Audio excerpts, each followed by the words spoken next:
you guys are on very, very, very different pages in, because I have like a whole book of what I think about in marketing, and I know I've spoken to all of you except Ida regarding this, so I know that you are in very separate pages. So that's why I've started with just my take, my philosophy, and what, so we get like a similar vocabulary regarding the marketing. So the first thing is creativity. I use creating the content, which is the main part of. Sorry, can I just, that music is completely distracting me from your words. I can't concentrate on that. Sorry. I will turn it off after the next slide. Okay. If that's okay. Yeah, that's fine. Oh, yeah, cool. When we make content, right, we use our creativity. Yeah. So what we are listening to now is the Köln concert by Keith Jarrett. Ah, yeah, okay. If you came to the Köln concert hall only 2 hours before the concert, you would not expect things to go well that night, because he had just refused to play the concert. Because when he arrived on stage and got to meet the piano, the whole concert is improvised, by the way. Right. So the piano was literally unplayable. Nothing was in tune. All the black keys on the piano was sticking, and all the really dark and really light keys were unplayable. So he basically had like just the middle keys, and he couldn't play with any of the black ones. And so the organizer of the concert, she was like this 17-year-old German girl, and she was like, please, I'm trying as best as I can to fix the piano, can you please just play the concert? How many people are in the room? 1,200 people. Oh, okay, so there's a few people there. Yeah. So she was begging people, she was begging him to play. And he was really, really pissy.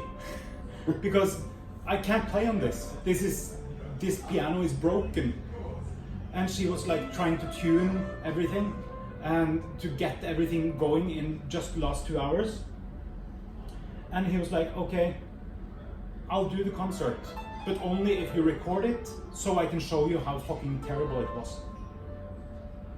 This is now the most selling jazz album in history, because of how he had to constrain his creativity. And he was like, okay, I have to do this, but I can only use this amount of keys, and all of the things around it. He forced himself to just do it within his constraint, and it was amazing. So that's basically the thing.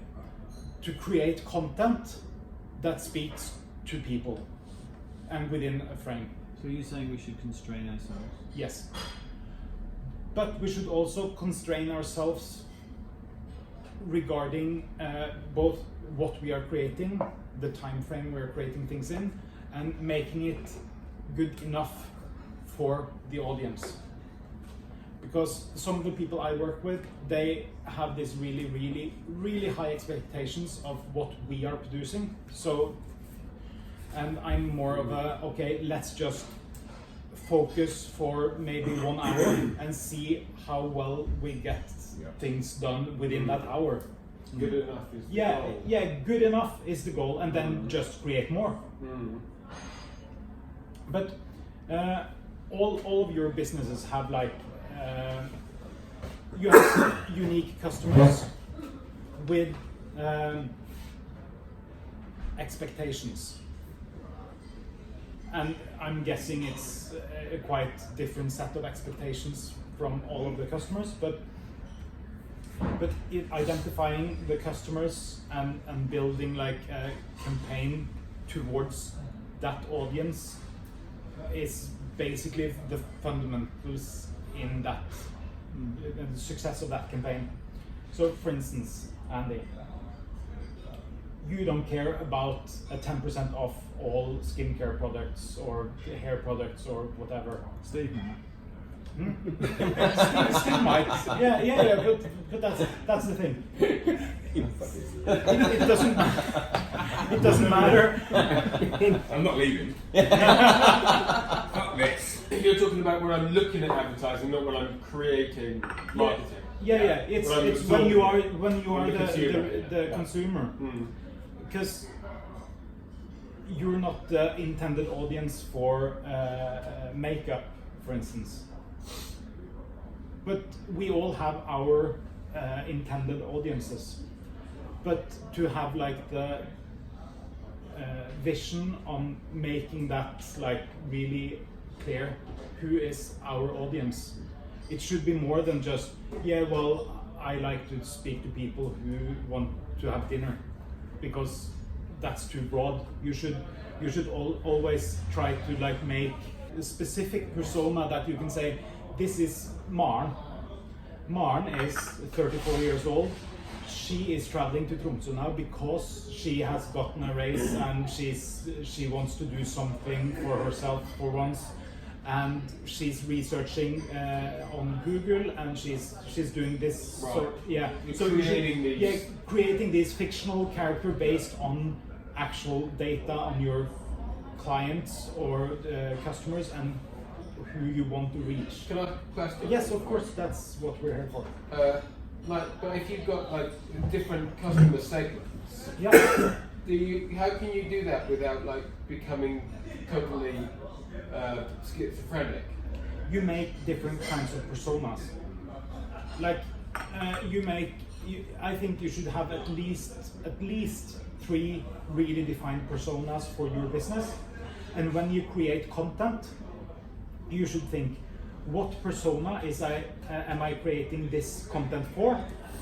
And in what way am I helping this persona get to the next step in my buyer's journey? I'll come back to the buyer's journey, but it's So what you said, it's like saying, you know, social content for Instagram might be different than social content for Facebook or because we went through this with the cruise ship advertising that I was doing at the moment.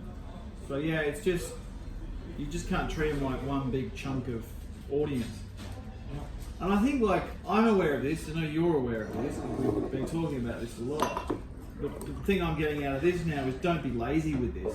No, this is really. You should write it down. Because then you can sit around the table with other people in the business and see these are the personas we are targeting. So when we are producing content, these are the people we are producing content for. And if you have like my own business, I have a persona called Maren Markedskoordinator. She's the marketing coordinator for a mid-sized business. She gets way too much on her plate because you do the social media thing, and her boss doesn't understand her and doesn't understand the marketing. This is a completely fictional person. Yeah, this is a completely fictional person that I've created based on the clients I work with. Like, okay, I totally get this, and I've read this, and totally understand that it's really important, but at the same time, like, I'm stretched to do any marketing at all. Yeah. And when I do post something on Facebook, I'm really, really happy that, wow, I've posted something on Facebook. Yes, I've achieved something this week. Yeah. And it's like, and then you're like doubling raising the bar to twice the height of what it was. It's like, I can't even do what I'm doing. I think he just raised it tenfold, actually. Yeah, I am more. I think it's a paradigm shift of how you see it, because I think in the long term it's doing the opposite. Yeah. Because you know exactly who's going to respond. But in the beginning, it's a bigger investment. But I think if you know who's responding to your post, then you don't have to post more. You just post stuff that you know people are responding to. Right, more targeted. And then you can like you can do once every month. You sit down and you make the posts that you know you're going to post the next month or the next 3 months. Right. Yeah. This is not something. This is totally new to me. Because doing it like you're on your way out. It's Friday afternoon. And shit, I have to post something on Facebook. That's the worst kind of post you can do on Facebook, because then it's like all of my postings are like that. Yes, that's me. In yeah. a nutshell. Yeah. No, but if you were going to take social media marketing seriously for your organisation, right, that your organisation deserves, then you have to ask yourself how much time is going to be spent on it and how much money. And both of those things are actually really significant numbers. They're not like, do you know what I mean? You can't just do this well and not spend the time and the money. Whether you spend the time or where the budget comes from and all that stuff. And to be honest with you, I'm not even sure, like within your industry, I don't know how, like I can't survive without it, right?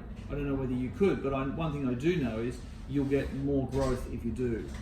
So the money comes back in terms of growth. So it's like, you know, getting that ball, that stone moving. Yeah. Yeah. And if I can add something, because I relate to what you're saying, but I don't know how many people you have in your organization. We're 5. 5, yeah. So what I am trying to focus on, we have this cake, this circle of perfect business, which is like 25% on development, 25% on production, 25% on marketing, 25% on sales. Yeah.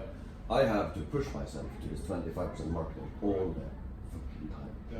Because I love production, I love sale, and I love development. So it's kind of like, so this marketing part, I don't have to go back to this 25% all the time to try to be the perfect company. And that's my push, and I even have to dedicate like hours for it in my week schedule. I like that as well, yeah. I'm going to never to understand, actually.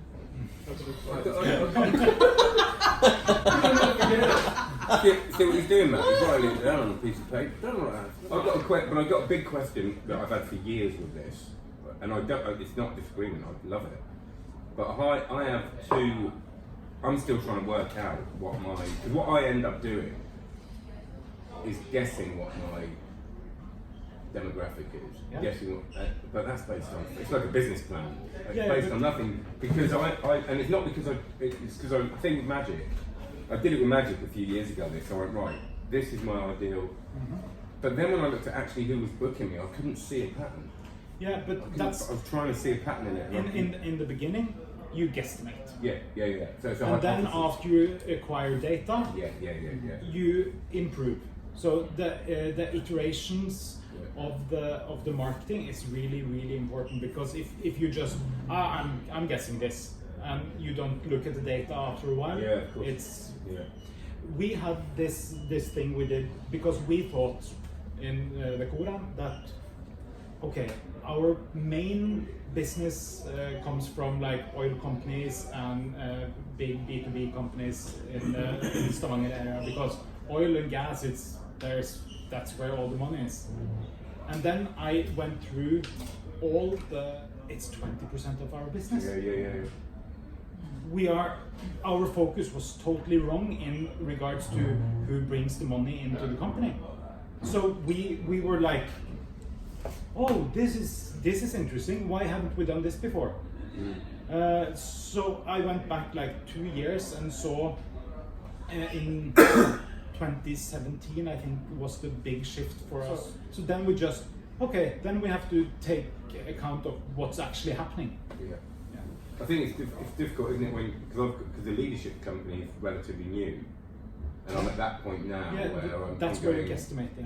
Andrew, I'm going to make it even more complicated later with something called the buyer's journey, because all your personas, they are on different levels in the path to becoming a client of yours.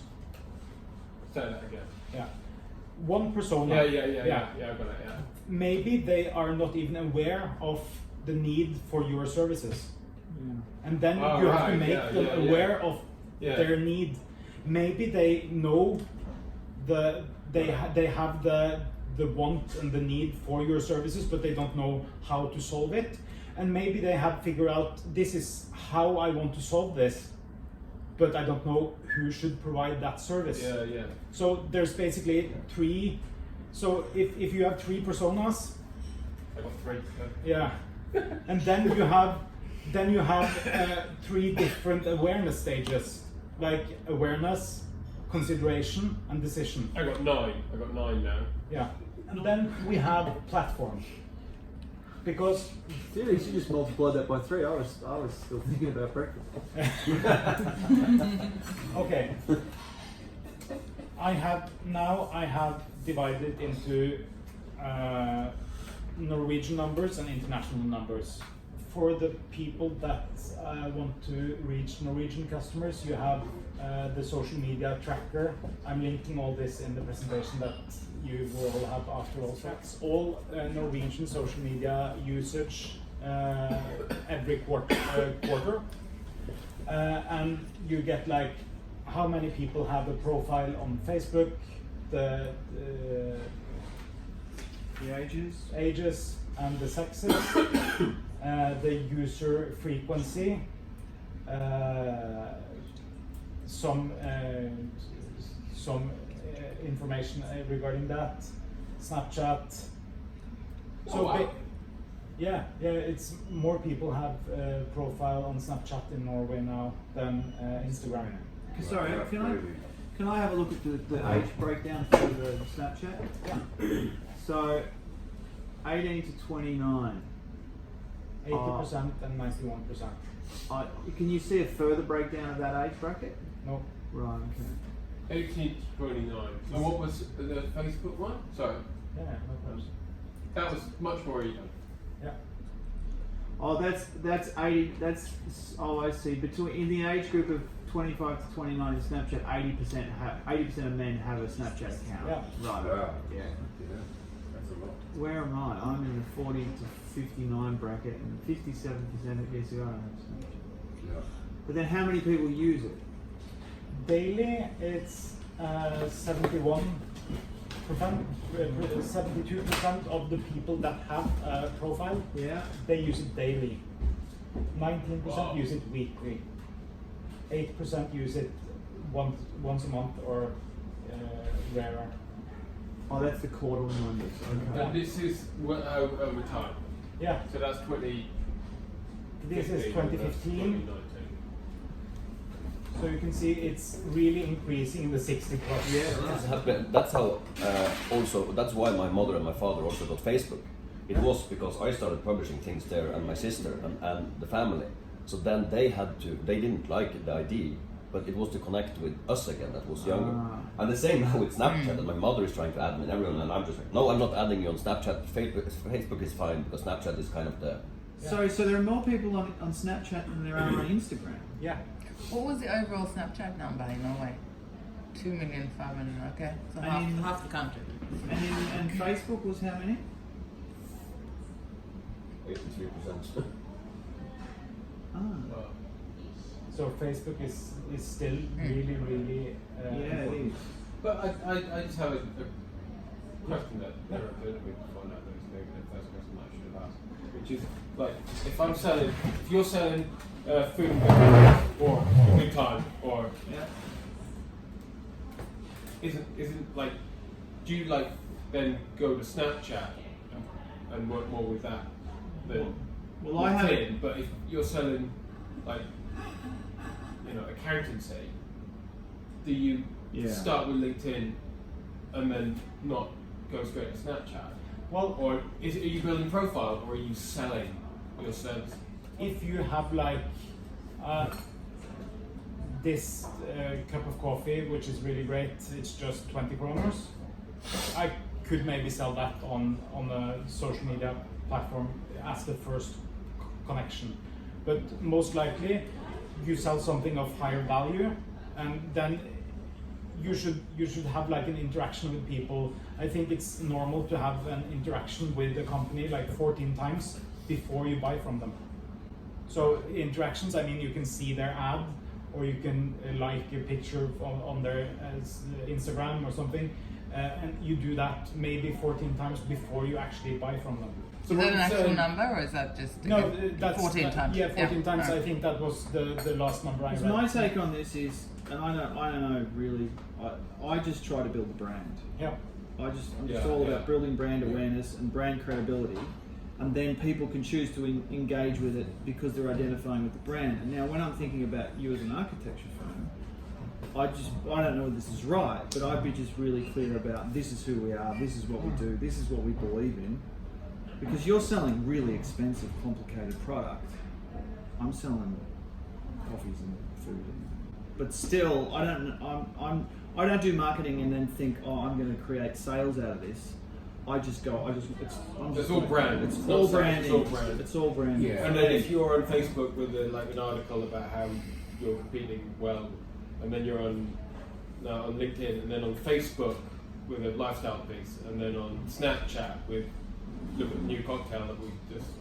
Then it's those. What you're saying is it's the intersection. What I would do, like on, for instance, LinkedIn, I would more brand it towards these are the possibilities of your company doing something with my company, like branding this place and the possibilities of having like a seminar or something in the second floor, because there you talk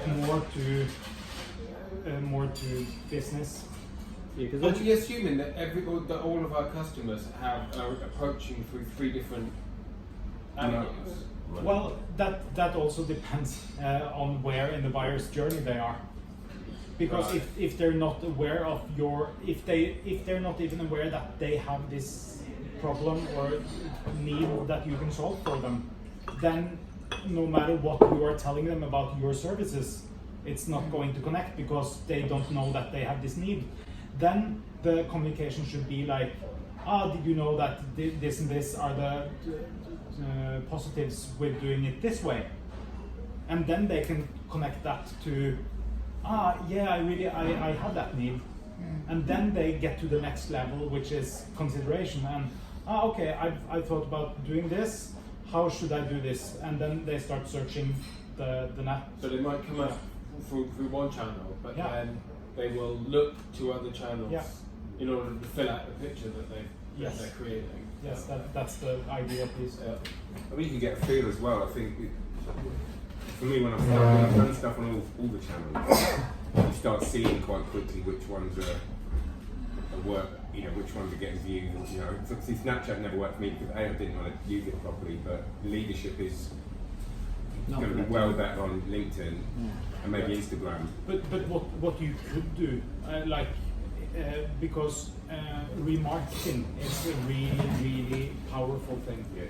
So what you could do is put like a Snapchat code on your website, Yes. so that people that spend a lot of time on your website, the next time they go on Snapchat, they get your ad. Right. Okay. Yeah. Because then you have a connection to them. Then it's not going up to someone like you meet out on town and you say, "You wanna fuck?" If you don't start with the fucking and you start with like, "Can I buy a drink?" and "hello" and stuff like that, then it's easier the next time you meet. There's also, I suppose, there's the ideal what you want to be doing, which is what, because I'm working on my own. I go right, I want to do this. Actually, the reality is, I can't. So I choose to bet. Yeah, of course. So then I started to think about, like Hallgeir saying, like, I can connect with the demographic that I connect with on Facebook and Instagram are different than what it would be on Snapchat. Now I don't have Snapchat at the moment because I saw the market as being too young, but I need to think about the market that's going to be here in 5 years, right? So I'm building the future market. But then LinkedIn is more, like you're saying, second floor, and it's much more kind of a professional connection. Yeah. And also on LinkedIn you can do so much crazy shit because everyone is they are putting in their current position, like what they are working as, and their seniority level and experience and stuff like that. So you can like, I've made an ad for my company, where I say, do you want like a free assessment on your social media and website? And I've shown this message to people that are working with marketing in companies from 20 to 200 people, where the company is not working in the marketing industry. Did you get response to that? Yeah, I've spent like maybe 60,000 so far this year, and I've had maybe 100 people doing the please contact me, and I've signed contracts for 1.3 million. Right. So it's a quite good return on investment. Yeah. That's right. Yeah. That's really smart. I'm marketing to basically, like, is it the restaurant and the bar? I'm basically marketing to the general public, right? You're not, because the general public are not commissioning schools and nursing homes and stuff. So I'm just wondering, with LinkedIn, you can actually target the people who are actually doing that. Yeah. Similar to me as well. And it's like a networking meeting without having to go to the meeting. Yep.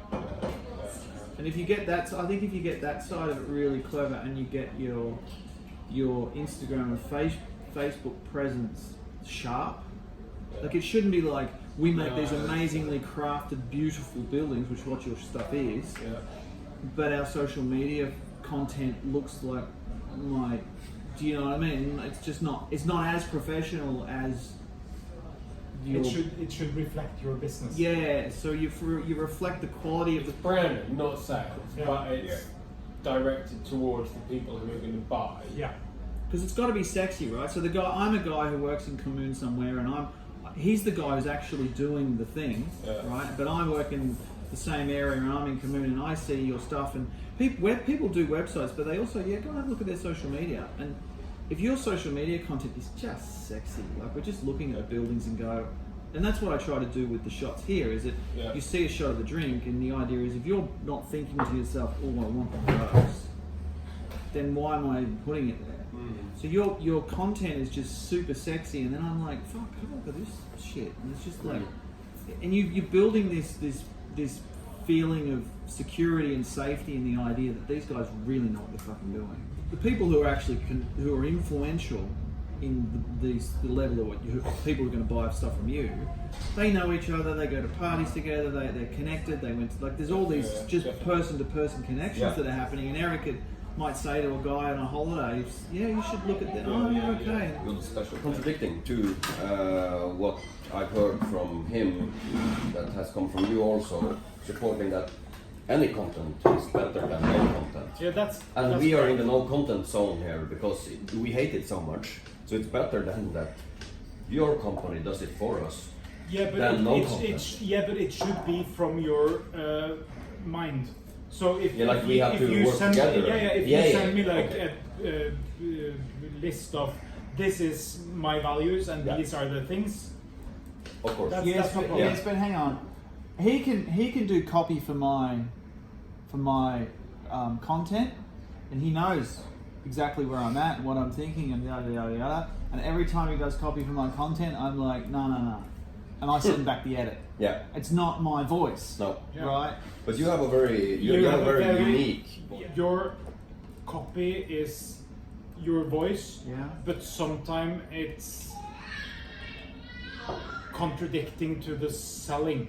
You could have a copy that would sell better, but it's not the voice. No, but I'm not about selling. No, so that's what I'm saying. Yeah.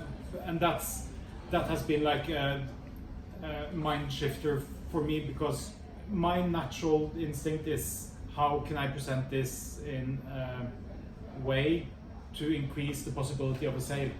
That's my natural. No, I guess. Look, I don't know anything about any of this really. I just do what I do.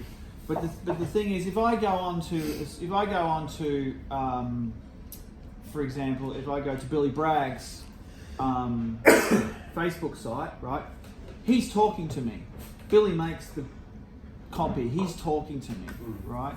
If I go to Mark Knopfler's Facebook site, it's somebody talking about Mark Knopfler. Yeah, you can tell, can't you? And I want to engage with Billy. Now the question I have to you is, people who buy your product and spend a lot of money and stuff on what you do, are they happy to deal with the second or third in command, or do they want to deal with you? No, they have to deal with my team. Right, okay.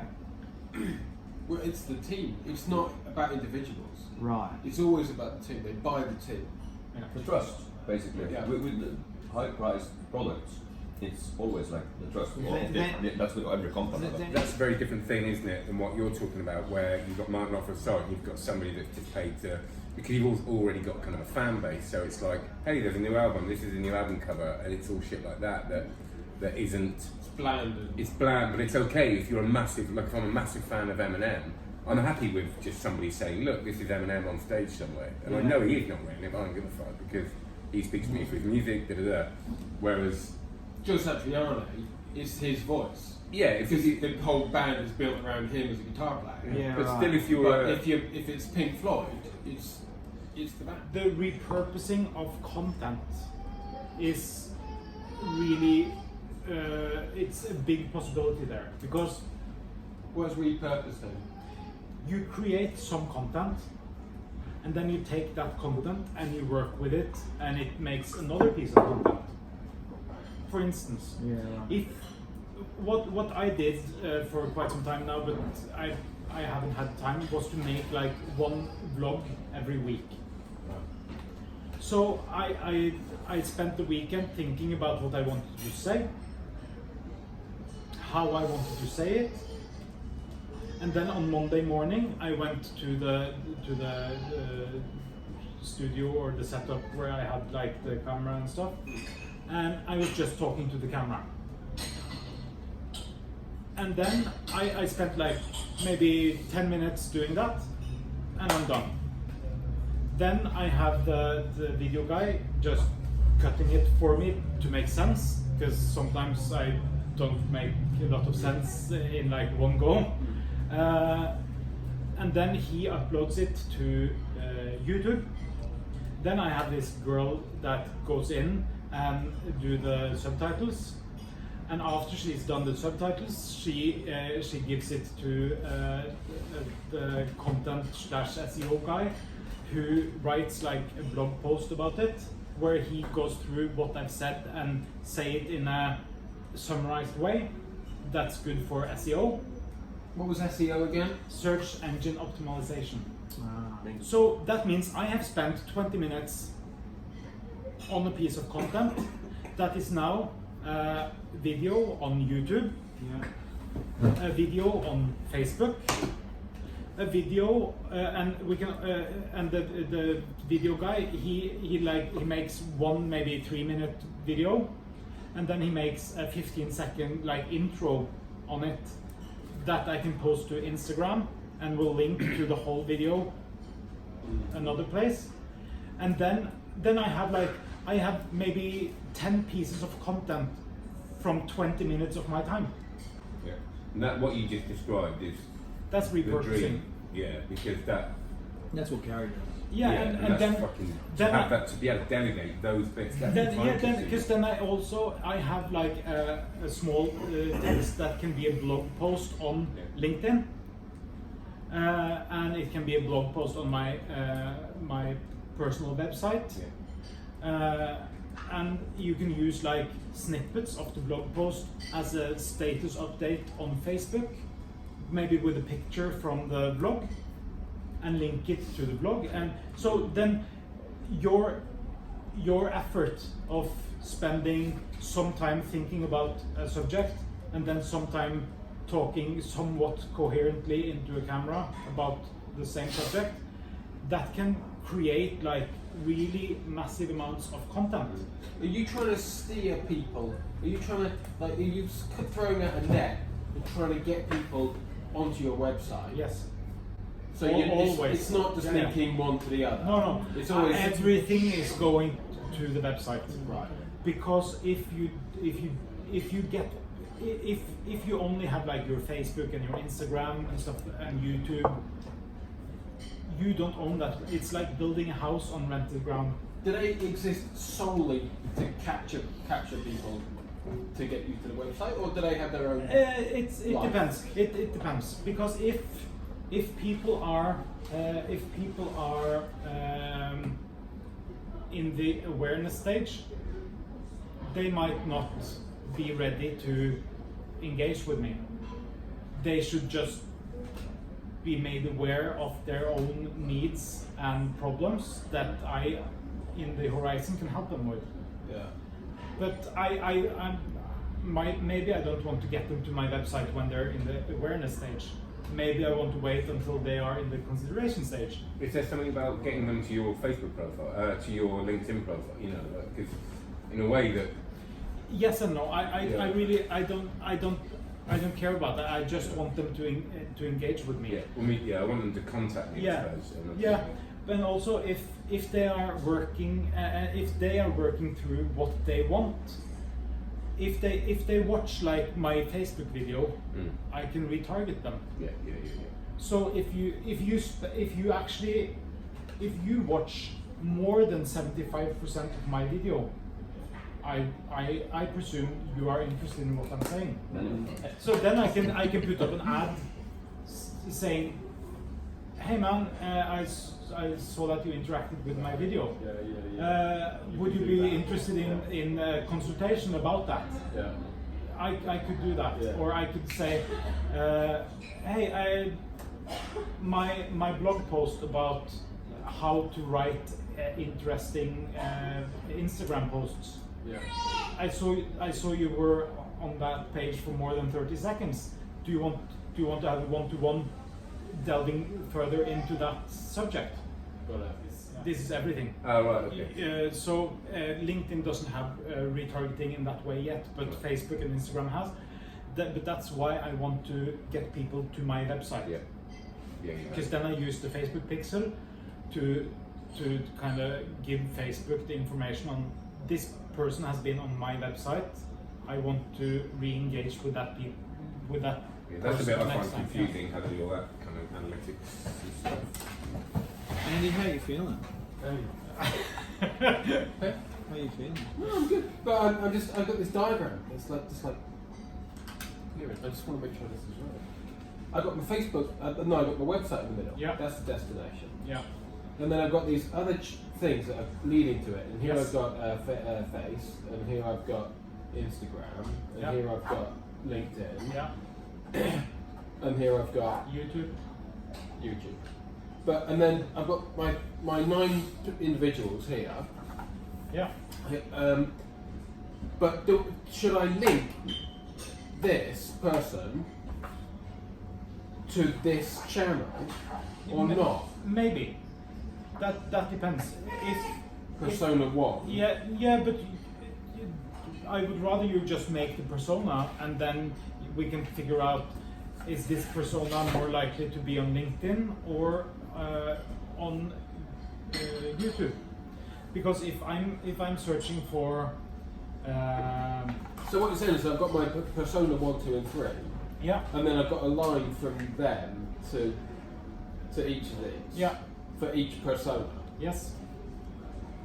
So it's like if your throat hurts, you might search on Google for my throat hurts. Yeah. What's wrong with me? Yeah. Then you're in the awareness stage. Maybe you figure out that I have a common cold. Okay, potential remedies for the common cold. Yeah, okay. So And you've then got- you figure out what are the remedies I should use for this cold, and So- then where to buy NyQuil. Yeah. So, do you have that much? So when you're in the awareness phase, you're actually searching for something. Yeah. So the kind of, what's that stage of you just sort of being presented with something? With that, is there a kind of pre-awareness phase or whatever? Yeah. so- Basically, how can you help someone that you know you can help this persona, Yeah. but they don't know they need your service? But what you say? What kind of questions do they ask? Like, for instance, how to be better at social media. That would be one question that I could write something about. Or the thing I told you about, 7 ways to improve my management skills. Or I have a persona for you. yeah, okay, Me and him. yeah, We hate this. Yeah, Like we that's- hate it. So, yeah. so if you made like some kind of a short, like we just take care of all kinds of things, Yeah. analytics, blah blah blah, You and know- we would watch this video, and Yeah. then the next content you will make, then because we will watch the whole thing Yeah. because we're bored about everything else. Then you will make. By the way, you watched the last movie. You want me to track your clients like I am Yeah. tracking you guys now. You're fucking Yeah. so, and then so that would be like the approach for us. Yeah. Like, because we would be like, whoa, he could see that we have seen the first video. Like this is magic. Yeah, We're so- you're basically daglig dog. Yes. Yeah, that's my persona for you guys. Yes. That's the daglig leder in a business. He's around 40 years old, and he doesn't care about this shit, and he just wants someone to take care of it. We want to care. Yeah, but that's like that's one of the personas. But does he ever hang on? But does he want to pay for it? After I've heard his prices, yes. But everyone think doggy dog, us. Yeah. We and I speak for both of us now. No. I assume. We think that this looks very expensive. This video and this Google and all these big names, and they're making like Facebook is net worth of 500 billion. Like, of course it's expensive. So we think that fuck, this sounds too expensive. This guy is professional, so he's expensive, or he's crap. That's how we would think about it maybe. But then we had the meeting, and after we talked about it, it was like, oh, fuck, this is reasonable. This is Yeah, affordable. I want things to be reasonable. Yeah. Of course. So Yeah. So just buy it all of Hallgeir, the whole kit and caboodle. yeah, absolutely. These are the international numbers, Okay. which are. There is so many people around. So 7.593 billion people in the world. Yeah. All right. 4 billion of them have got internet access. 3.2 billion of them are active social media users. Here you have the social platforms. I said to link it to porn. No. 2.271 billion people have got a Facebook account. Yeah. 1.9 billion has a YouTube account, Really? but even more people use it. Yeah, right. Yeah. Like in Norway, you have 43. Okay, that's Well, there's more WhatsApp users than there are Facebook Messenger users. yeah. Everywhere. 43% of Norwegian have a profile on Google, but 73% of the Norwegian population use it every month Right. or more often. Does that take into account when a newspaper is linking, Yeah. when you watch a YouTube video at the newspaper Yeah. site? Yeah, it's embedded. Yeah. Yeah, because you get Yeah. because YouTube knows so much shit about you. Because since it's Google, you can like put ads on YouTube that are targeting people that search for certain search terms on Google. It's 18 to 29. Yeah. But these are the people that have the profile. Right. Yeah, not just But easy. YouTube knows shit about you even if you don't have a profile. Yeah, because you've said okay to it. Let's continue this. Because you have WhatsApp, soon you're going to be able to place ads on WhatsApp. That will be fun. Facebook Messenger. We are now able to put ads on Facebook Messenger. And then you have Instagram, and then some things I have no idea about. QQ and QZone. Don't know. TikTok, it's basically Musical.ly. Weibo is a Chinese thing. It's interesting the Twitter solo then. Yeah, and it's just going down. Is more. it? Is it Yeah. right? Yeah. And then you have LinkedIn. LinkedIn is rising. Yeah. After, and here you can see also Snapchat is quite low in the world, based, but in Norway But still a it's lot of quite people, high. yeah, but it's still, but it's deceptive, isn't it? Because you could look at that and go, well, there's no point in doing Snapchat. But 280, it's still quite a lot of people. Yeah. I would be happy with 1%. I'm happy, you know, fucking one person says, oh, I see your stuff on LinkedIn. I'm like, woo, you know. You know, it's how many people do you need to, if you're targeting it, you don't need the millions of people looking at it, do you? You need to run a good personal business like yours, you need 100 loyal fans. Yeah. So these numbers is the shift in what, month by month, is it? By Uh, quarter to quarter. quarter- Okay. quarterly. Alright, so Facebook's gone up by 1.7% in the last quarter. Yeah, that's just 37 million. WeChat, Instagram's gone up 4.4%. This is globally, right? Yeah. What's the fucking penguin? QQ, some Chinese thing, I guess. I don't know. Twitter's gone down. Have you got the number on LinkedIn? No. Can- I have the number here. Social media advertising audiences. How many people you can advertise to on the different platforms? Can you do advertising on the Chinese apps when they arrive to Tromsø for us, for me and Matt? Actually, I tried to get in contact with Interesting point. China. yeah, some Chinese companies. How I to don't get through to remember. Weibo search, but they never gotten back to me because I actually the happy fish people. Yeah. I thought about making like ads on Weibo for them, but the Weibo people never contacted me. Oh, but you can't just do it on Viber. No, it's not the same as Google. Nobel Prize 2013. That's why you can't. That's why China doesn't reply. So these are the people you can advertise to. Where? In Norway? No, in the world. You don't have 604 million people on LinkedIn in Norway. Oh, that's the LinkedIn one at the end. Yeah. Oh, right. Okay. So you have 2,121 So that's million 2.1 people billion, on yeah, okay. Facebook. So that LinkedIn number's not that bad actually when you No. compare it to Facebook. No, it's like a quarter. Because LinkedIn's been around for years. Yeah, but it's just the last 3 to 5 years that it's actually become good. Before that, it was basically just so you were thinking about getting a new job Right. when you were active on LinkedIn. But now it's actually something that people care about and use as a social media. Because I went onto LinkedIn the other because I started to build my profile and was looking at it and starting to take it seriously. And it just struck me as a really kind of old worldly platform, the way it was built, and it just seemed not up to date. Or is that just me? I think that's just you. Yeah, It's become a lot better the last year. Well, with that, it's also become a little bit more spammy, hasn't it? Which isn't a bad it's thing if becoming you're it's becoming more a social media. Yeah.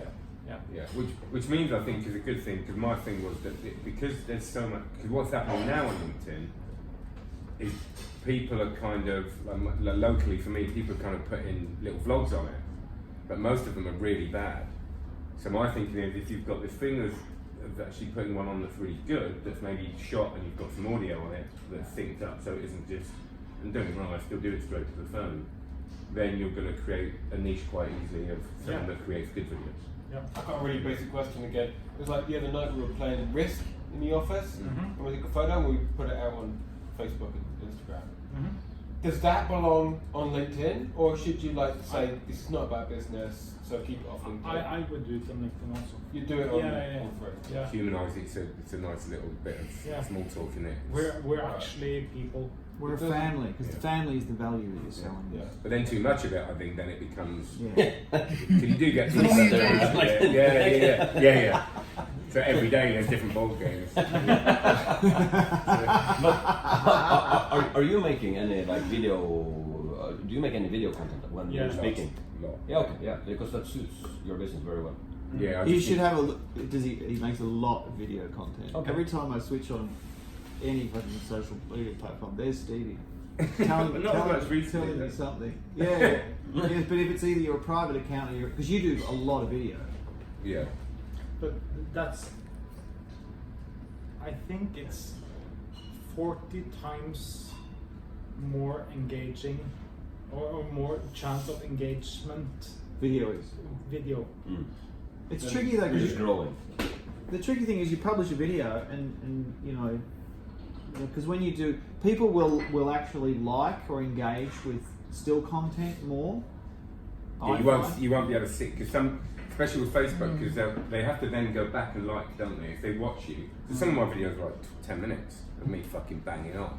So after that, people watch it and then just go on to the next thing rather than watch it, go back and like. And I noticed It's- that with it's- my videos as well. Yeah, but then you can see that then you're looking at views rather than likes, I think. But then the views, they might not watch all of it, but it doesn't matter because they still engage with Yeah. my bullshit. This is LinkedIn audience overview. Right. Okay.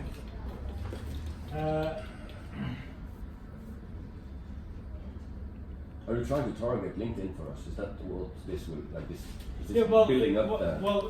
Matt was talking about this was going to be like Yeah, primarily about LinkedIn, Yeah. but I want to just have like a common set of things also. Yeah, we love it. So yeah, we're actually increasing all the time in how many people we can reach on LinkedIn, and what I can see is that if you have like a good understanding on your personas, it's so much easier to reach people on LinkedIn. Because you can say, okay, I want to reach women between the ages of 45 and 50 that works in often the public sector with administration tasks and have at least 5 years seniority in the organizations. Oh, that's 1,200 people in Norway. Okay, let's do that then. That's So- really important for me Yeah. in trying to sell this room here, Yeah. because we couldn't quite do it as well as we wanted to do on Facebook. No. Because I want to target this room to workplaces, and it's the mother hens in the workplaces that are the ones that are going to be bringing people together in business. So I want to be getting the older people, not so much the younger. These are global e-commerce spend by category. Wow. Total annual amount spent on consumer e-commerce categories around the world in US dollars. Content strategy. So, yeah, your product or service ideally solves a problem.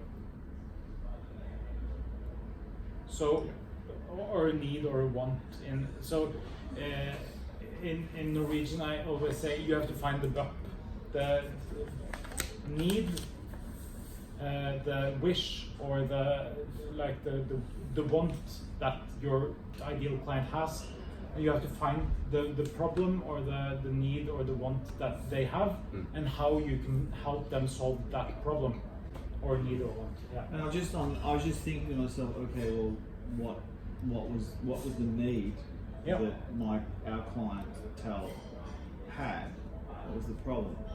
And we tagged it very, very early on, like within a month or two of me being here, we tagged it with more fun than formal. And the problem was, people wanted good food, but they didn't want to have to fucking put on fancy clothes and a big watch and blah blah blah. It's really interesting, that stuff I was talking about earlier, very briefly, towards and away from stuff. Yeah. Are your clients towards or are they away from?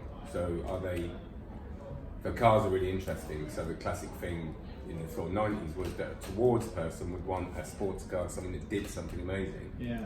regardless of the practicalities. Yeah. An away from person would want something safe that would avoid accidents and reliability and stuff like that. So that meta program is quite good for that sort of stuff as well. It's just labelling people's motivations but only in some situations. These are the complicating factors I talked about earlier. If persona is in the awareness stage, they are doing research about their problem, trying to give a name to their. Got an itch. Yeah, there's something. Yeah. So that might be many things, but you are trying to help them to come to the consideration stage. because here you can say they now have clearly defined and given a name to their problem, and they are looking for a solution to this problem. So now they are even researching more. Okay, I want to go to a vacation. They don't know where yet, but then in the awareness stage, you can give them ideas and fun places to go, experiencing the Arctics or whatever. And then when they, I want to experience the Arctics, then in the consideration stage, these are the things you should think about when deciding where to do that. And then you can help them go to the decision stage.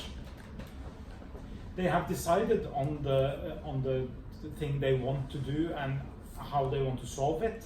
Now they just have to find who can help me do this. And if you have content that helps them to get there, they will most likely choose you, because this guy, he has helped me so much on this journey so far.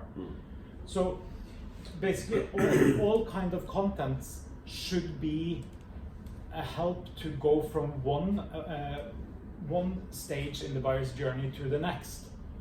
So when you create a piece of content, you should think, which persona is this for, and in what stage am I hitting them with this piece of content, and how is it helping them get to the next stage? Just go back, because I didn't. If awareness, it's not. It's aware. This is about the need. They're aware of the need. They're considering the need. They're deciding about it. In the awareness stage, they might not even be aware of the concreteness of the need. Just like, it's not like awareness of you as a company. No, it's awareness of their considering hiring you and deciding to just hire. forget everything when creating content. Forget everything about your company. Yeah. Just focus on the potential client. How do you help them? What do they need? Yeah. All right. And what can you do to help them? It's the alcoholic coming to the realization that he has a problem. Yeah, this is. Have you heard of the circle of change? There's a five. Yeah. So this is actually exactly part of that. How do you get someone to change their mind about something, and what are the stages? What are the 5 stages? There's actually a pre-awareness stage, which is where you, and then you have what's called like a realization stage and contemplation stage, and then you kind of start heading into. Yeah. Okay. So it's just narrowed it down to the 3. Yeah. Yeah. Okay. Normal content is mostly images and words, because that's what we're used to. It's a good way to communicate, but be aware of the user's problems or needs or wants. And if you can make yourself useful to your client, then you will get so much things for free. If your potential client, or if people generally find you to be useful, you get so much for free. So like I made this guide for people how to write a specification on when to get when you want to have like a new website. You should write a specification on what you actually want, because then you can give that to the companies that you want to make the website for you, and then they give you a price on the specific thing that you said you need. If you just call someone and say, how much is a website? Which we always do. But I saw this in my company. If someone calls me and says, how much is a website? I never win. Same with me. Yeah, because there is always someone willing to do it cheaper, because they can just cut the corners on all the good things that I'm delivering. So I want people to have like a conscious awareness on what do you actually need.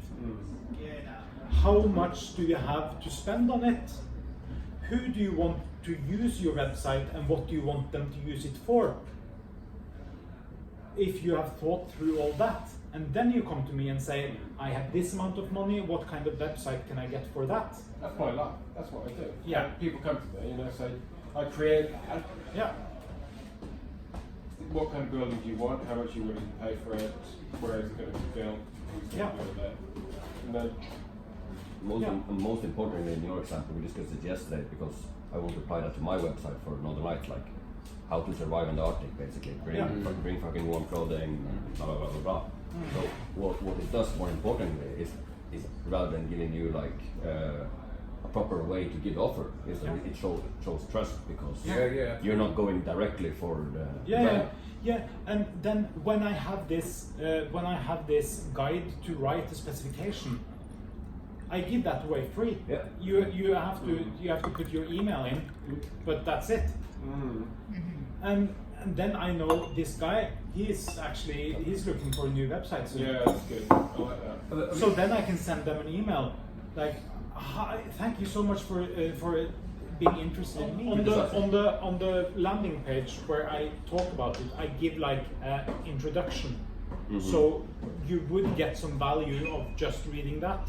And if you want more, if you want the whole guide, you just put in your email or basically any email. My social media thing, my goal with social media is to create trust. So if people see me talking about kind of personal development stuff, or see me do magic, or talk about magic or whatever on my YouTube channel, they trust that I know what I'm talking about. So when I then offer them something, there's been some sort of foreplay, really. And also I have a video where I go through everything, and that I give away free. But if you want to download the guide, then you have to put in your email. But you could just watch the video. That's fine. I think. And I'm not criticizing you. No, I'm just trying to learn for. Videos are really the best type of content. And the better video is actually the live video.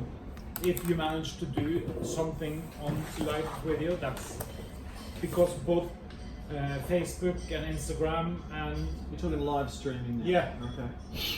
because you can go live and you can just talk to the camera and just do something, and then on Monday morning you go live, you do live stream, then you save it, and then you can like edit the video after, and then you have like the whole waterfall of other content from that one live stream. But both Facebook and Instagram, they really want people to live stream, so they give it a lot more an organic reach, just because they want people to do it. So you're saying if I go into the bar on a Saturday night, 1 o'clock in the morning, and live stream, Yeah.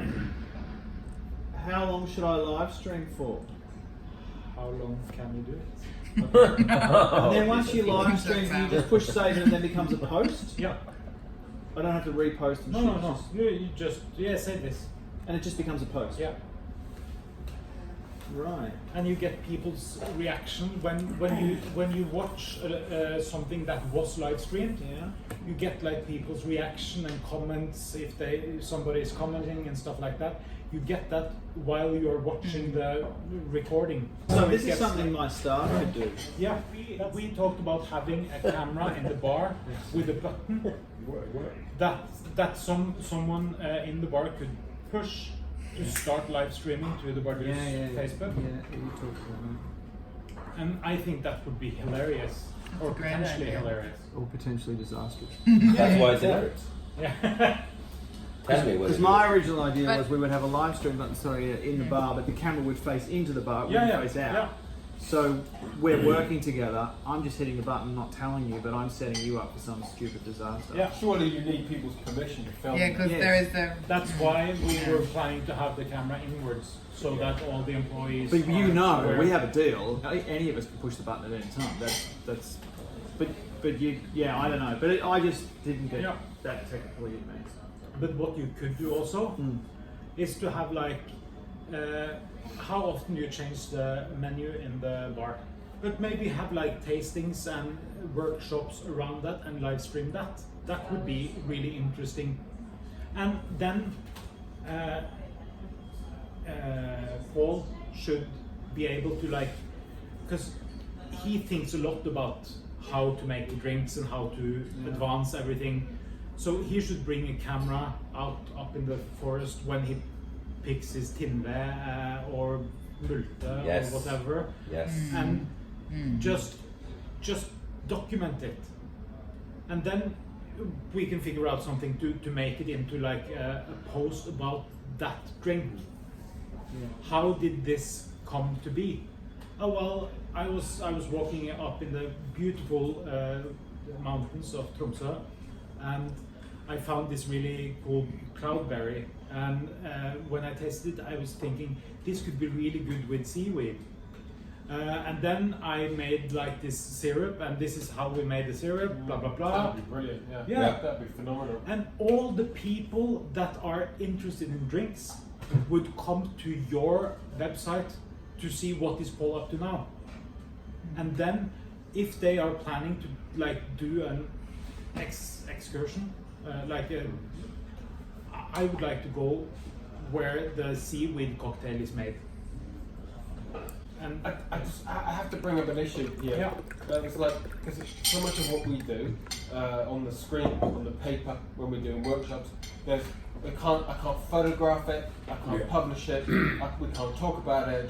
It's completely confidential until the process is totally finished, and probably 5 or 6 weeks after that. There's no way I could film if anybody saw a plan or an image or anything on any of my content. No, but they would. They can see you working on something as long as they don't know what it is you're working on. but also you Sure, can that is do perfect. the whole filming and stuff like that, and then just post it after. Yeah, so it looks like, but it's not. All right, yeah. The making of. Yeah, time lag of a half year, that's no problem. Actually, that's right. Then you've got constant content.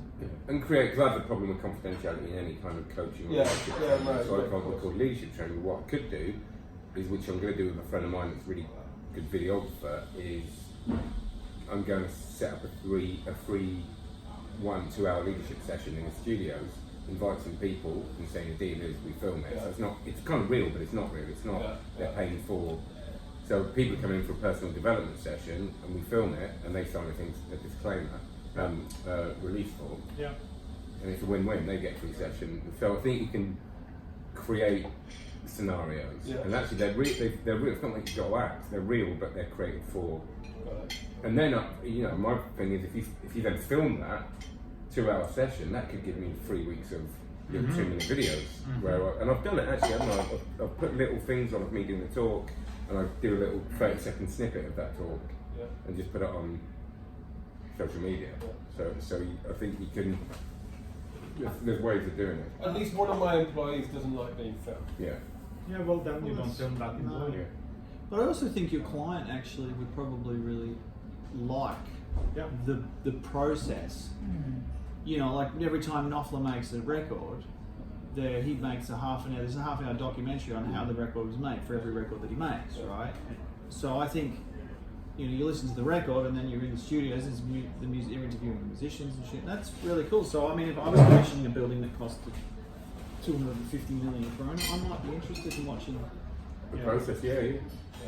Then you have the next thing, which is a podcast. I really want to do that. I'm going to the toilet. Yeah, me too. I've lied. Well, I'm thinking This is relevant for you. Yeah, I'm thinking it's relevant for Andy also. I don't. Yeah, but imagine But it is how seriously many relevant for how you. many architectural podcasts do you think there are? There must be a lot. So this is, I'm just buttoning it, it's relevant. So as a magician, you would quite happily listen to a half-hour podcast of two magicians talking. If they were eloquent and if they weren't a couple of cunts. Unfortunately, that's 99% of magicians out. But there isn't. But because of that, like if we recorded this conversation, there'd be a lot of people that would quite happily just listen to us talking. It doesn't have to be this clipped kind of. No. People want to hear people having conversations about stuff they're fascinated about. So, architect, you're an eloquent. You're someone that could forget the tapes on. Two people in a room having a conversation about a building or about something. There's going to be an audience, without a doubt. Unfortunately, you've got to work out whether the audience might be other architects. Then I suppose the problem. So how do Because you? I've been thinking about doing this here, because Hallgeir's been at me for ages to do a podcast.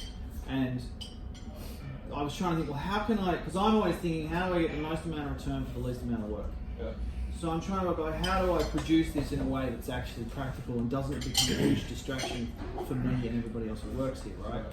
So then it would be just like, once a week, I grab Runa and Carlos, for example, or it could be the guys from the bar, whatever, and just say to them, what do you think about Shut Day? Yeah. Now you fucking say that to Runa and he's going to go off. And I could do the same with you and just go, you just pick a section of it, you know, and you just talk with you and Gudrun or whoever it is. Yeah. And then you just get your podcast. And the thing is, Thanks. Yeah. you have listened to a radio show. I have listened to radio. Yeah, it's basically that. Only you can choose the subject you want to listen to, and you can do it whenever you like. Have you never listened to a podcast? How time consuming is sharing? Oh, Go down Well, iTunes and Well, here's the fucking thing. They're great. First, you live stream something. Then you have a video. Video, they have audio. Yeah. So you can just extract the audio from Yeah, it, that's and what I then you think. have the podcast. Yeah. The thing is, Andy, the entire world is moving towards audio.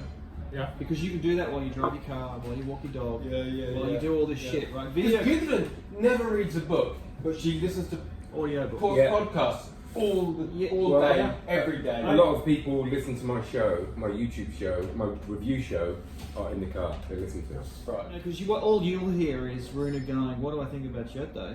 Fuck you. And then he'll just go, "Blah blah blah blah."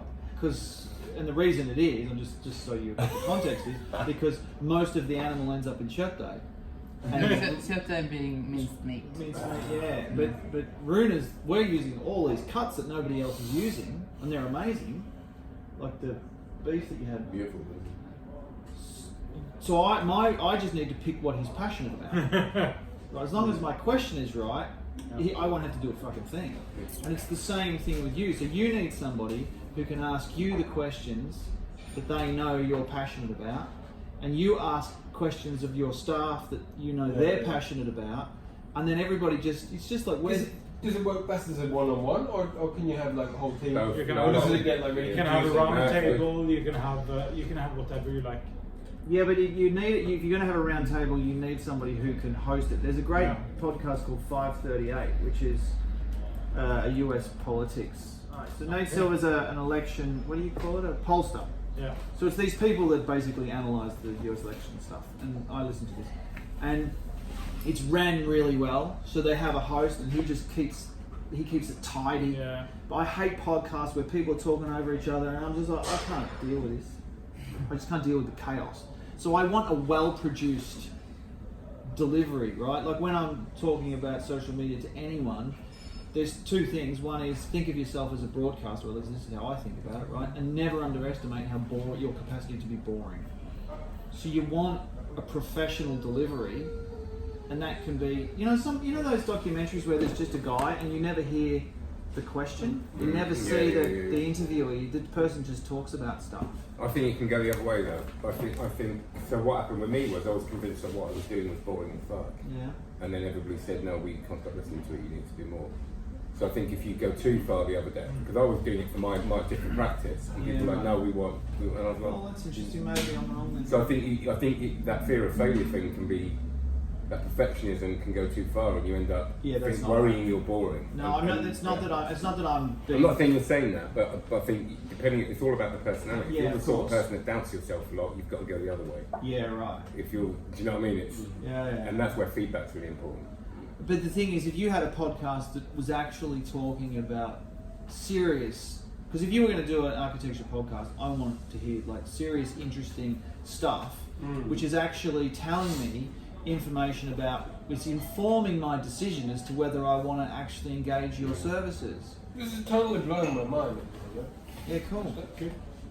This is completely different to any way that I've ever thought about my profession. But maybe also demystifying the whole idea of architecture, because it's, you know, it's such a fucking mystique-y kind of. If you can make it available for people, I think you have a fucking podcast following. Maybe stop being an architect. Yeah, that's you right. just respond faster in the end. Seriously, one of my favorite podcasts is called 99% Invisible. We don't have more gluten free. I've heard about this. This I've heard about. This is the one No that more I have gluten-free heard bread. about. No worries. And it's about architecture, design. No. All of this. But do we demystify the process, and that's the way that people and say, look, we're just like it's the same as everything else. It's just like. You're not doing it deliberately. The goal isn't to demystify but that is a result of you just talking about the things that you're talking about. Or are you selling the mystique? No, I reckon you don't. I think it's much more interesting if you don't use. Yeah, you know. I'm much more demystified. But just talk about something that's complicated in a really understandable way. Yeah. That's what connects people to you, I reckon. We're out of There's one that comes. Okay, and the technology now is so much better that to start having like a podcast, if you download to your phone the app called Anchor, for instance. Oh yeah, you told me about it. Surely that's not good. Is it the one you go on your phone and carry details? So it's basically an app. You open the app and you type in what you want the name of your podcast to be, and then you can just talk and publish, and it's off. I'm doing it. Yeah, very good. Because I'm excited about your architecture podcast. It's a fucking ripper. Let's do one tomorrow. you just wait to your podcast. But what you need is intelligent questions. Another light one. Yeah, Right, you need somebody who's Northern Light experience. and you need somebody who's going to be like, oh, it's got to be interesting. It can't just be like, hi, I'm Andy, and today we're going to talk about the emotional impact of stone. That could be a podcast actually, but I would want something that you're really excited about, right? Like, you know, a question I might ask you would be architecturally, what do you hate about, or what do you most love and most hate about train stations, about central train stations? And you'll sit quietly for a minute, and then you'll go on some fucking thing about something that I've never thought about. It's a bit like when you leave the kitchen fan, the exhaust fan on in the kitchen when you're making food, and then you sit down and have dinner, and then it's not until 15 minutes into dinner you're like, what's that noise? Oh, it's the fan. And then you turn the fan off, and the moment you turn the fan off, everybody goes, oh, fuck. But it wasn't until somebody But turned it off. One of the episodes of 99% Invisible, they talk about the cathedral in Barcelona. La Sagrada. Yeah, La Sagrada Familia. Yeah. I didn't think I would ever be that interested in a church ever. And I've been Googling this church after, and he talked about like how the architect was working with, because have you seen how he made the things? Yeah. Because he was lying underneath like a table with strings and weights to get all the arches correctly. I replicated it last year. Where's the fucking video of that? It's out there. Yeah. Oh, you videoed yourself doing that? Yeah. Oh, well, there you go. Because that's fucking amazing. And then there were many. Yeah. Oh, you're in public. You haven't seen it. Like, Well, it is out there. But, Oh, it's online already. yeah, someone online. but he hasn't done his magic with it. Did anybody engage with it? About 10 people. That's pretty good for us. If it's the right 10 people, it's actually quite nice. I'm podcasting and videoing. Video's a bit more difficult to do. But with podcasts, you can. So I've got a video on my LinkedIn account. It's not that good, but it's me being interviewed about leadership. Right. And it's a video of me looking at, you know, when in interviews that you're looking off camera to someone and they're talking, and who's interviewing me is a dummy's head on a spike. And I sat the whole thing, nobody's interviewing me, and I'm just going, yeah. And I started, and I just did it as if I was being interviewed. So I wanted it to look like I was being interviewed. And people are like, oh yeah, it's great, that interview. And I've got like I've got a mannequin's head on a light set. And so on the podcast you can, Wilson! and it's convincing, yeah, and I think it's pretty convincing, but so the podcast you can interview yourself because you're answering questions. Yeah, right. You're saying, oh, you know, you should ask me about this. But imagine you sitting down on a Monday morning, looking into a camera, having a rant about a subject, and then or if you don't have a rant ready, you can say, a lot of people ask me blah blah blah, and if you do a live stream and somebody comes on the live stream, they can also ask you questions. But if you don't get that many watchers or questions, you have like a list of 5 questions that you want to answer. And a lot of people normally ask me blah blah blah. And what I think about this is blah blah blah blah blah. Yeah. But and then my question to all this: if you are doing video of yourself, if you're doing podcasts, all is like you're doing interviews. So, like, but my question is how. Usually, like people are writing on tourism everywhere, 30 years combined experience and blah blah blah blah blah. What always is my threshold with banks, with also clients, when I tell some clients that I engage a lot with that I'm the owner, they're like, okay, like because of my age. So could that have like, oh, we're not going with this kiddo. Well, I come from a long line of generations of ice hotel. I would say. What? Oh, yeah. I thought that you were like, no. Who the fuck are you? This is your father's father?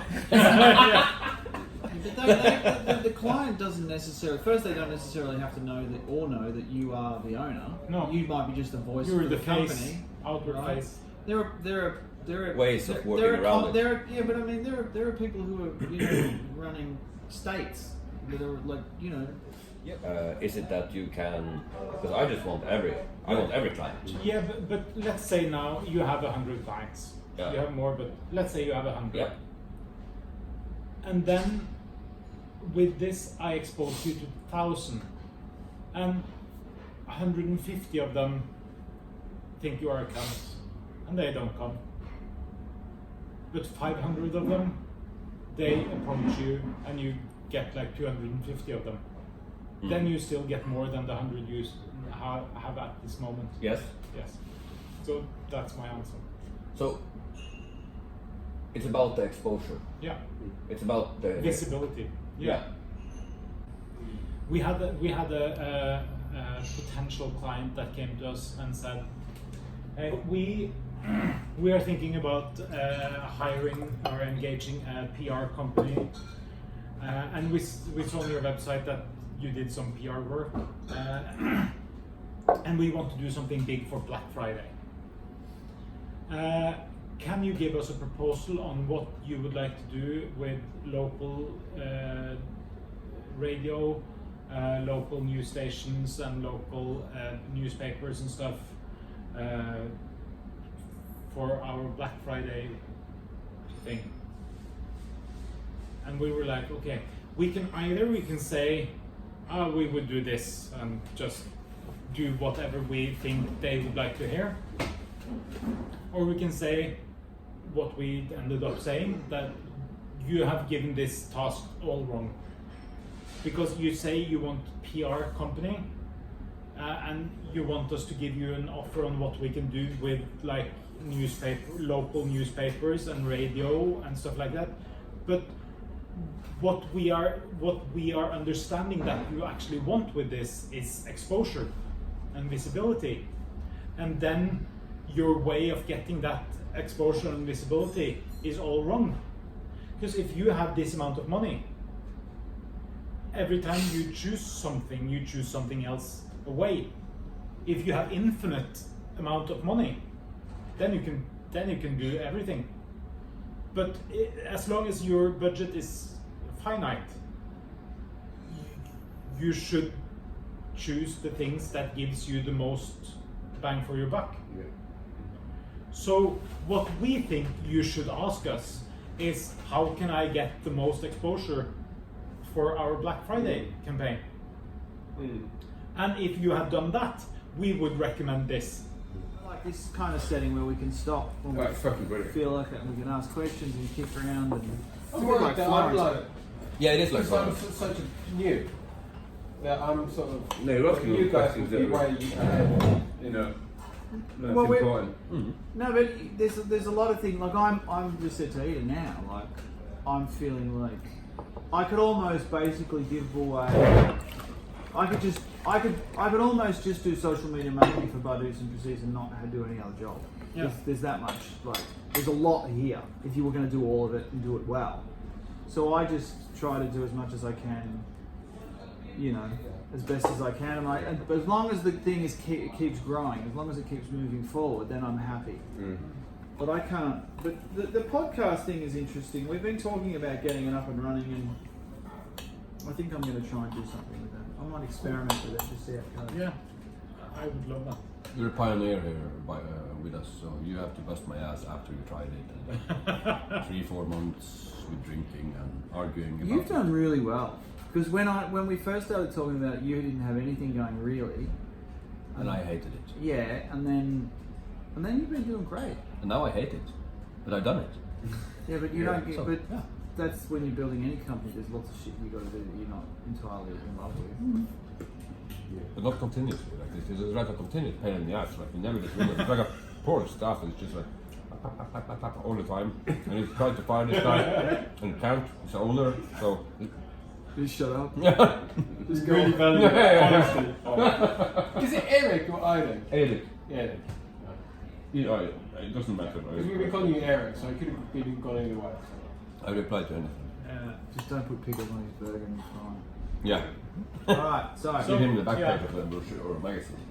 Not that is. So basically, my main thing is just pick a number and stick with it for a while. Yeah. Just say, You mean- okay, no number of posts. Yeah, right. Yeah. Make a promise. If you make a promise to your audience that, yeah, well, from this company you get updates once every week, then at least give them once every week then. Yeah, right. Because if they come to expect something from you once every week and then you don't post anything, then it's like you're breaking a promise. Hang on, this is really important. This is like practical stuff. Yeah. So if let's say, I'd say we do 2 posts, just to start with. Yeah. This company posts twice a week. Yeah. And then, there's 2 lots of content, Yeah. but I try and tailor that content as best as I can for the different platforms Yeah. I'm publishing to. This is nothing to do with a website. This is just social media. Yeah. But then you have the possibility of doing, like, if you do, I'm coming to that really soon now, the repurposing stuff.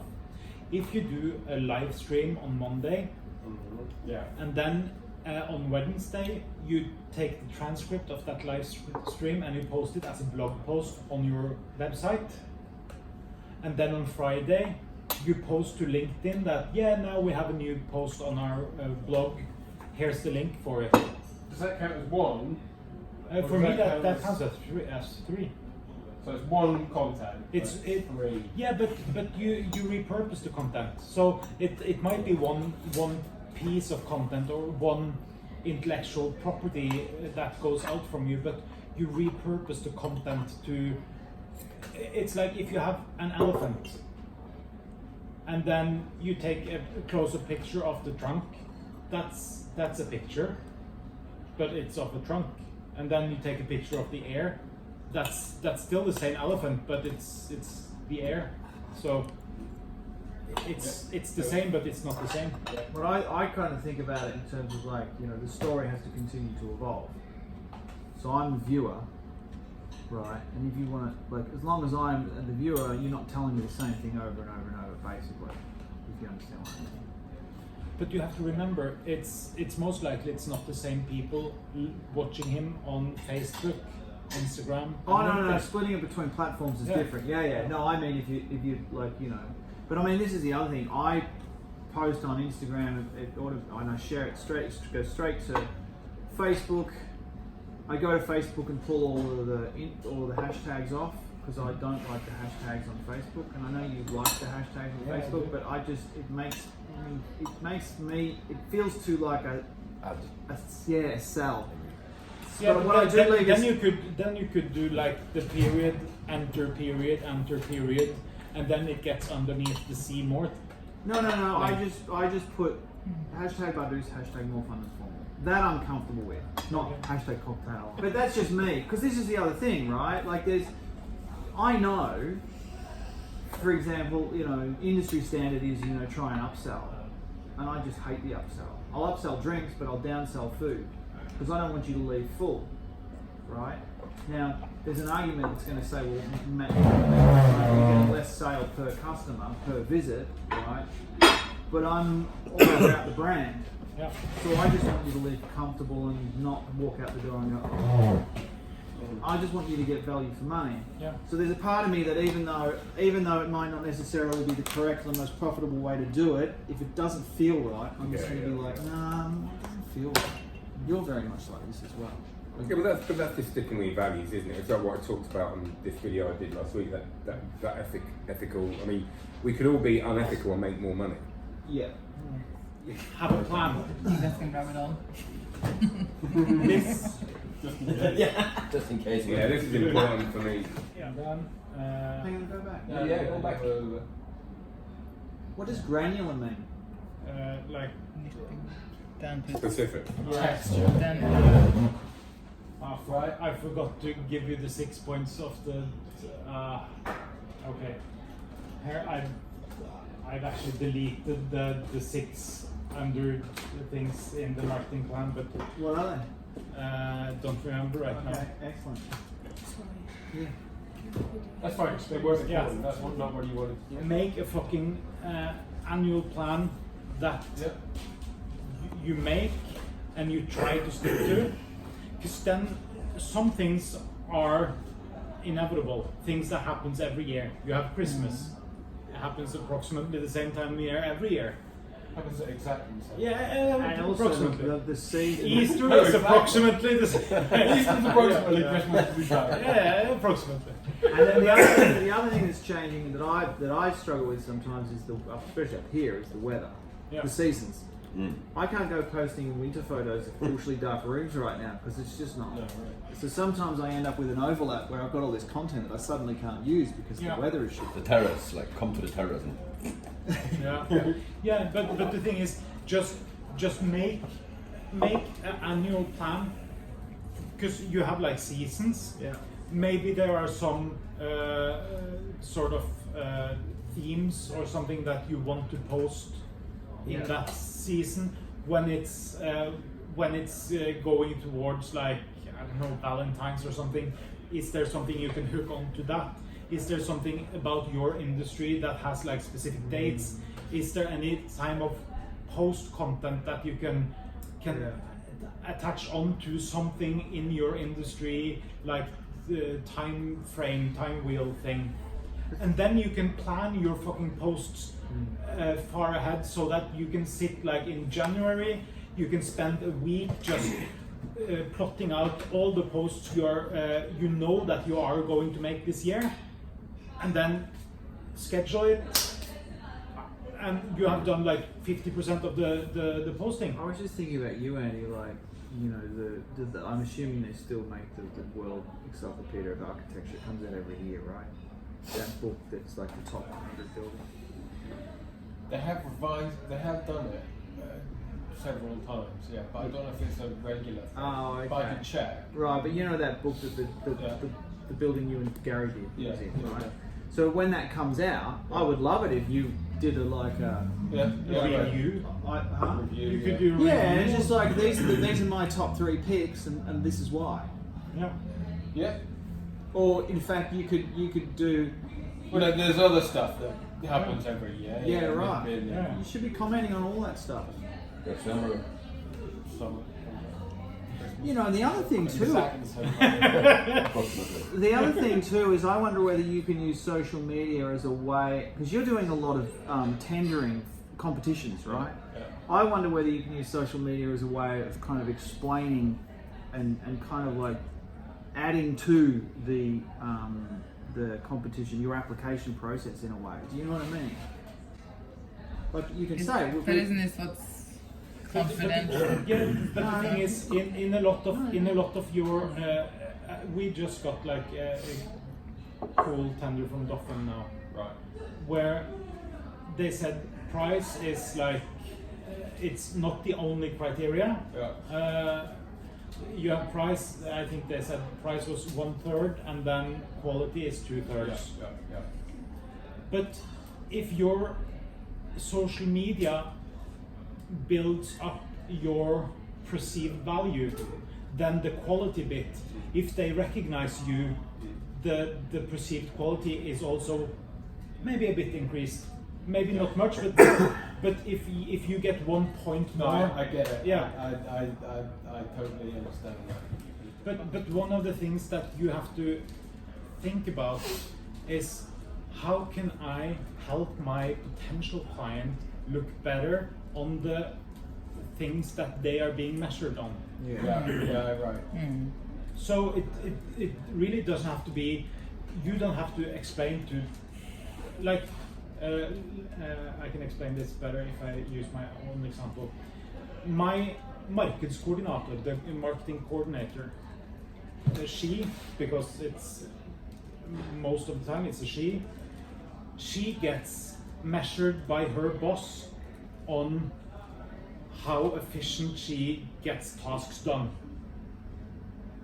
And if I can help her appearing more efficient towards her boss, she will love me. Yeah. So that's the kind of content I produce towards her. And also if I can help her show her boss that her job is actually creating value, because a lot of companies, they see marketing as an expense. Sales, that's important because that's where the money comes in. Marketing, expense. But if I can help her to show that for every kroner we spend in marketing, we gain 10 kroners. Yeah, but a lot of people, they're fucking stupid, so they don't understand this. I want to know the 6 steps to the plan. Yeah, I'll give Later. it. We have talked about repurposing. Yeah. Everybody understands repurposing. Yeah. It's like the name game, right? And then it's hands-on. Repurposing. Gi meg en setning på det. Live stream, Ja, det vi snakket om i blog sted. post, Ja. social media. Ja. So this is what we are going to check for everyone. Right. And these are the links to everything I've talked about. Can you go back? Are you going to send us this? Yeah. Can you send it with the 6? Explain it.